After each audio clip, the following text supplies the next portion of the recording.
You ever have that feeling like you're just adrift, searching for some kind of purpose in a world that, let's be honest, doesn't really hand you any easy answers? Well, if you have, you're definitely not alone. There's actually an entire school of philosophy built around that very feeling. Yep, we're diving into existentialism and how it gives us a pretty radical and, honestly, a surprisingly empowering toolkit for building a meaningful life from the ground up. This riddle from the ancient Sphinx is kind of the perfect setup for what we're talking about. It's like existence itself is staring you down, saying, figure me out. You've got to find your own meaning, create your own identity, or, get completely swallowed up by the chaos and uncertainty of it all. So to really get why existentialism blew up when it did, we've got to rewind to the early 20th century. I mean, think about it. After the sheer devastation of the world wars, when people saw entire cities like Rotterdam just flattened, all those old, comfortable ideas about human progress, about reason, about God, for a lot of people, they were just shattered.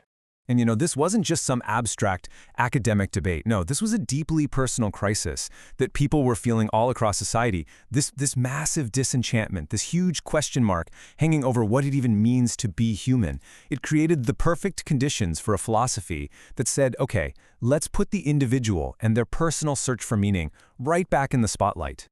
But here's the thing, and this is where it gets interesting. The real roots of this whole 20th century movement, they weren't in the 20th century at all. Nope. You have to go back another 100 years to this one solitary and, frankly, often misunderstood thinker from Denmark. See, the big shot philosopher back then was a guy named Hegel, and he was all about these giant abstract systems that tried to explain, well, everything.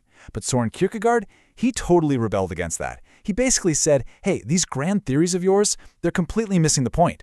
For him, the most important thing was the individual, the living, breathing, choosing person. Philosophy, he argued, had to start with your unique, subjective personal experience. And this quote, it just nails this whole philosophy.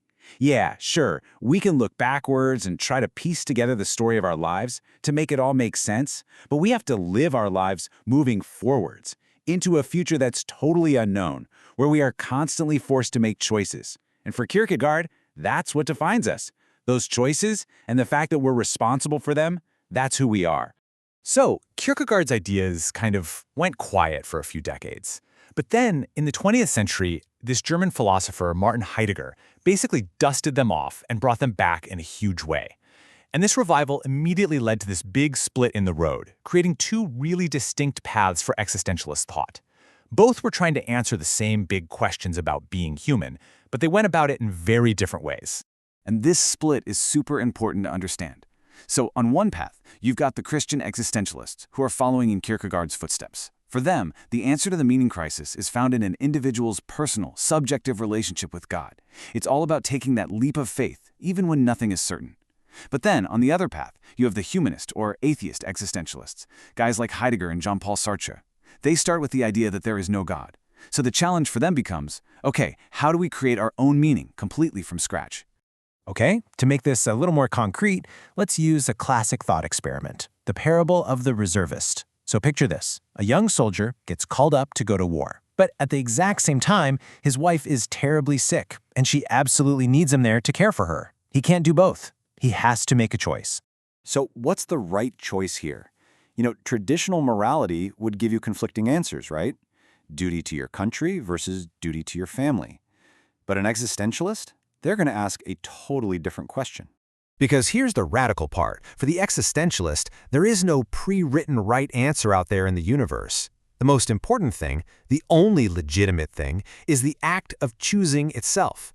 It doesn't matter if he goes to war or stays with his wife. What matters is that in that moment of pure, unguided decision, he is defining who he is. He is deciding what he values most. He is literally creating his own existence with that one free choice. And this way of thinking really took hold in post-World War II Paris. I mean, this is where existentialism just exploded. It went from being this niche academic idea to a full-blown cultural movement. It was the talk of the cafes, it was in the novels, in the plays. It just completely captured the spirit of the time.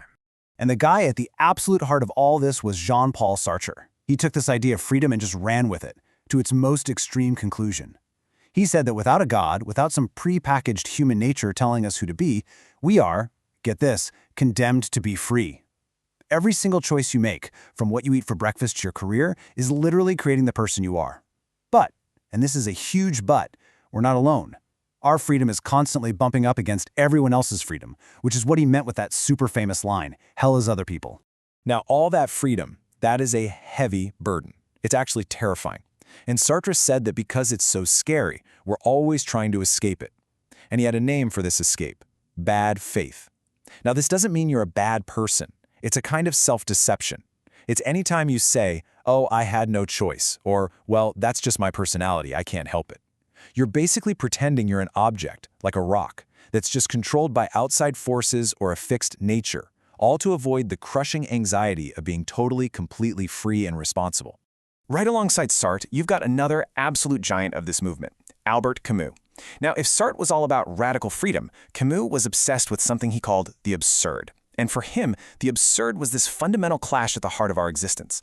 On one hand, we humans are desperately searching for meaning and purpose, and on the other, we're met with a completely silent, indifferent, meaningless universe.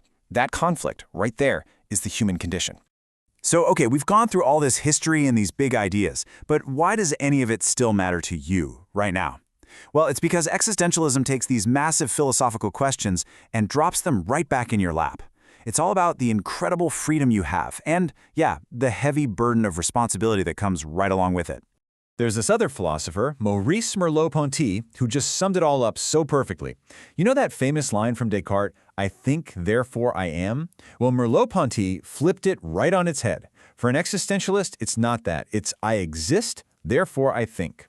Our being here, in the world, in our bodies, right now, that's the starting point for everything. That concrete reality comes way before any abstract thoughts, any labels, or any grand theories about who we're supposed to be.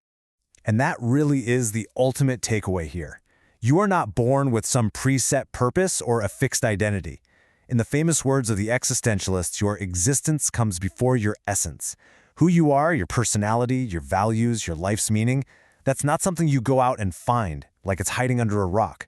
It's something you build. You build it with every choice you make, every action you take, every single day. So, in the end, existentialism doesn't give us answers. It gives us a question, a profound and maybe, yeah, a little bit unsettling question. It puts all the responsibility squarely back on us. It looks you right in the eye and says, you are fundamentally, radically, and unavoidably free. The only question left is, what are you going to create with it?